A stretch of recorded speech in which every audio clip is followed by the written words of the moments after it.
Good morning, good afternoon, and good evening, classmates. My name is Jaren, and I will be reporting DevCom 206, Module 7 Principles of Writing for the Web. Some Principles of Online Writing, Items 1 to 10 by Tom Quinn. Here is a summary of our topics. This includes how we should serve the reader, cut information overhead, keep it short, make it scannable, use graphics sparingly, don't allow page design to interfere with the message, don't allow writing style to interfere with the message, layer information, chunk information, and structure information. So first, serving the reader. So, among DevCom's attributes is to be purposive. So, when writing, it should be how to keep a reader reading your material. So, the reader has to come to your site with intent because they have something to do and need information to do it. This was back in the early 2000s. If you're an early 2000s kid, there was this rave with Encarta, and it was this big thing about animals, sports, arts, people, discoveries, science, languages, games, and it was the main character before the internet because the internet wasn't that accessible compared to now. And it's laid back in the ancient year of my childhood. So, yes, we have to be still purposive.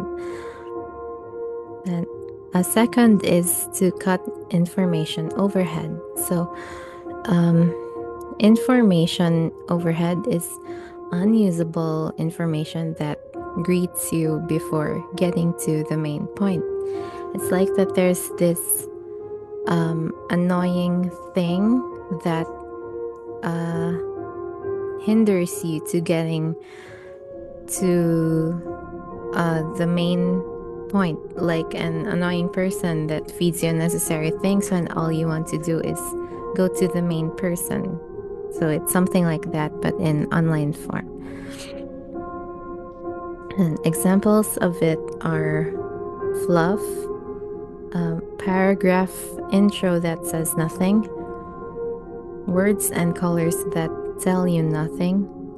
And it doesn't mean like really nothing, but it doesn't really serve the purpose of the message you want to convey since it's unnecessary. Then graphics that serve no purpose, icons with unclear message, mixed signals, and any dishonesty, falsehood, and others. Third would be to keep it short. So, according to a 2024 article from the treetop.com, the average human attention span is 8.25 seconds. And based on our earlier modules, I think around modules 1 to something onwards, our message should be direct and concise. So, on screen, reading is hard on the eyes, and online visitors resent every lost nanosecond. So, here are some things to remember. Keep your paragraphs short by limiting it to 1 to 2 sentences. Keep your sentences concise, as mentioned earlier. Avoid convoluted constructions. Avoid semicolons or sentences with 2 or more clauses. and try to convert long sentences into bulleted lists to make it more direct. So 4, make it scannable. So they say the more you force them, the more they go away. So I probably just me, but here's why you don't want to force the reader to click to a new page or to keep scrolling to finish a paragraph, because remember that DevCom materials should help audiences understand, so visual clues are the key here. We should use some visual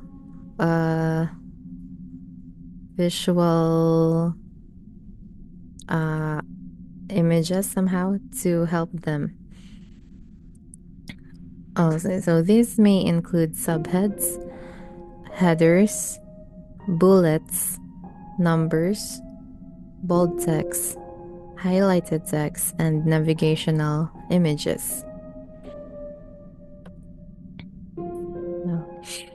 Number 5, use graphics sparingly. Pictures tell a lot of lovely things. However, it's more lovely to respect the time of the reader by being concise.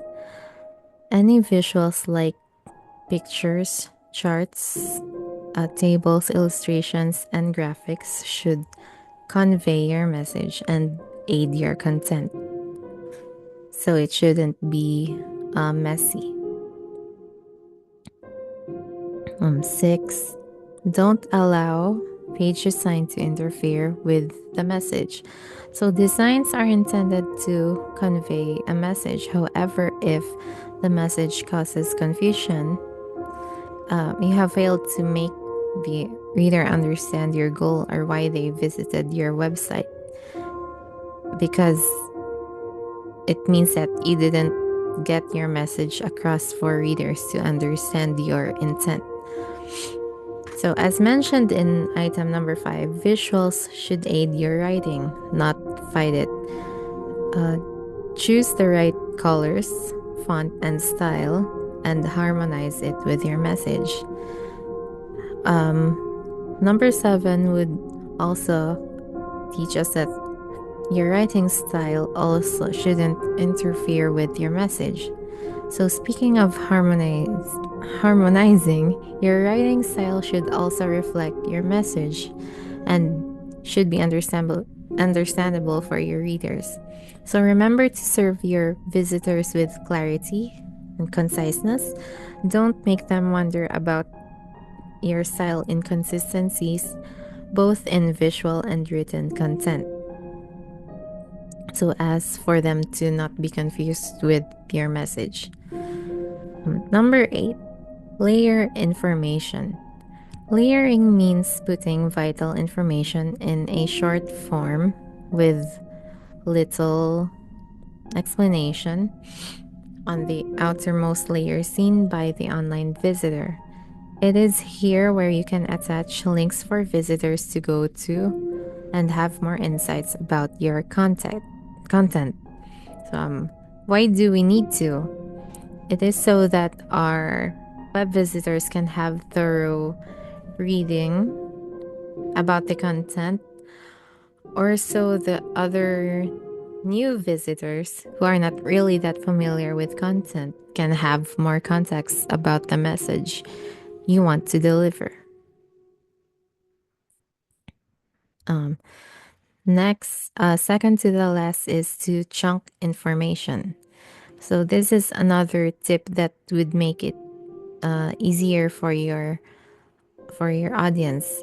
So chunk information is to have your information grouped into bite-sized pieces, like answering one question at a time. So number 9 will help your online visitors to have some of their questions answered while having a clear idea about your message. And then number 10, according to Quinn, people think hierarchically even though we don't want them to, whether we like it or not. So, in order to serve online readers better, you can create information structure that is easy to follow and can guide your audience to know your message better. So, yes. And here are my references from module guide to module number 7, design and production of print and radio development by Della Pena Bandalaria and Kintama, some principles of online writing, and the earlier mentioned article, the three top average human attention span by age. And thank you.